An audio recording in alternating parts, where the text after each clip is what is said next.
Hey guys, Professor Bill of Comic Book University and Marvel's Luke Cage, digital original. I love the symmetry of the names. I'm a dork, whatever. Anyway, so it's a Marvel digital original. And basically that means that they're pretty much like the Jessica Jones book that just came out on a digital original, Spidey, Cloak and Dagger. There was another one too, I think. I'm going to kick myself for not remembering, but there's a whole bunch of them that are digital exclusives. And with these books, it's basically a way of giving it directly to, I got it on Comixology. I don't actually know if the Marvel Universe Unlimited app has it available there or not. I became more of a Comixology guy myself, but I don't want to pay for two different subscriptions. But the point is that this is available only on digital. Now, they are going to, I'm sure like they did with the other ones, they are eventually going to put this on a trade paperback, but for now, online. So the first issue is out. There's only going to be 3 issues. The first issue, however, has the caveat of having the first 2 comic books in it. So this is actually supposed to be a 4-issue limited series, from what I'm understanding, from what I'm seeing here. Only 4 issues.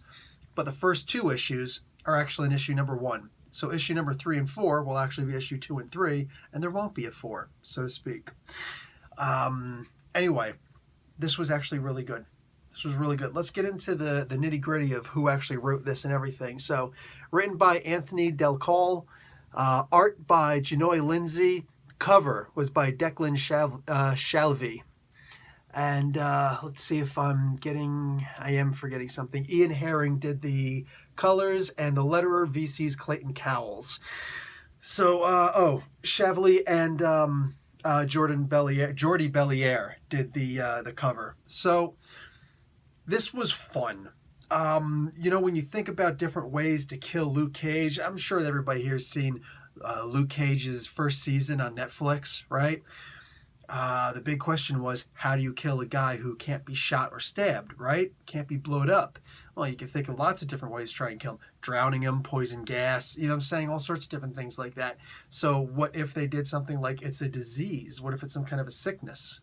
Yeah, this gets pretty wicked, man. So, I don't know about all the world, but at the very least, Harlem's top 1%, we're talking monetary-wise, are being rounded up systematically and being killed. There's some kind of a disease. Is it airborne? Not likely. Is it through gene therapy? Possibly. Is it contact? Maybe.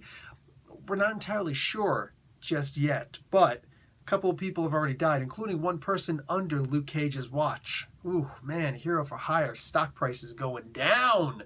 It's all right. The Dow is up for once.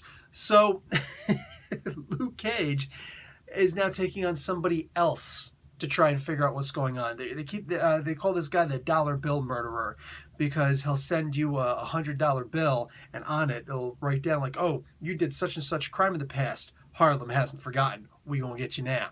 So once they get a hold of this, they wind up dying like the next day or that night, something to that effect.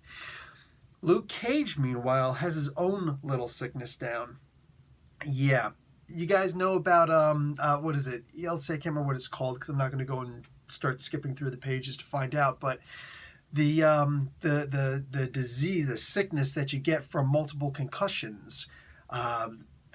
Football players get a lot, wrestlers get it a lot. It's suspected that, or I believe that's exactly to a strong degree what I can't remember his name now, Chris Benoit, what actually wound up happening to him. Totally, completely, 100% tragic story. Horrible what happened to the family, but it's one of those things where if the guy definitely had, serious brain damage, how do you blame anybody in that situation? What do you do at that point? Everybody's a victim in that regard. Seriously. So that's what Luke Cage is suffering. He's actually getting very aggressive.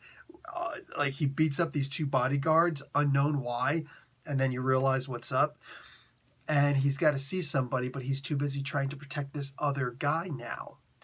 So they go and get him checked out, and they have no clue what's going on. So there's a surprise bad guy in this, and the name of this book is Everyman. And this person is referring to himself as Everyman, but we know him by a different name. I'm not giving you who it is, but what I am saying is, Wolverine fans, you will be shocked to see that this has been lined up as an enemy, apparently, for Luke Cage. Now, if this turns out to be some kind of illusion, I'm going to be really mad. But for right now, wow.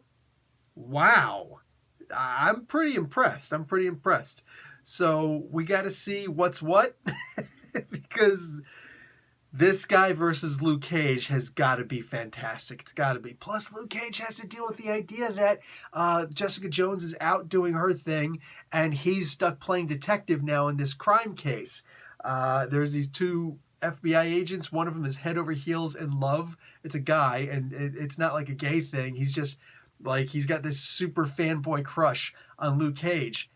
And it's hysterical. I literally, like, if I was holding the comic book in my hand, I might have dropped it. I actually started laughing when I saw it. He's just completely fanboy out. The whole setup was perfect. But this was definitely a fun comic book. There are, again, this is 2 comics for the price of 1. You're getting the second issue for free right in there. And not too shabby, man. Not too shabby. So it's looking from Comixology here. It's looking like there will be 2 more issues. I think this is going to wind up being a monthly. Yeah, this is going to be a monthly. So I got to wait a month to see the next issue and a month after that to round it up. So I should be done before Halloween. In the meantime, totally worth it from my standpoint. Guys, go and check it out. Again, digital exclusives, so go hit them up on Comixology. Professor Bill, Comic Book University. Class dismissed.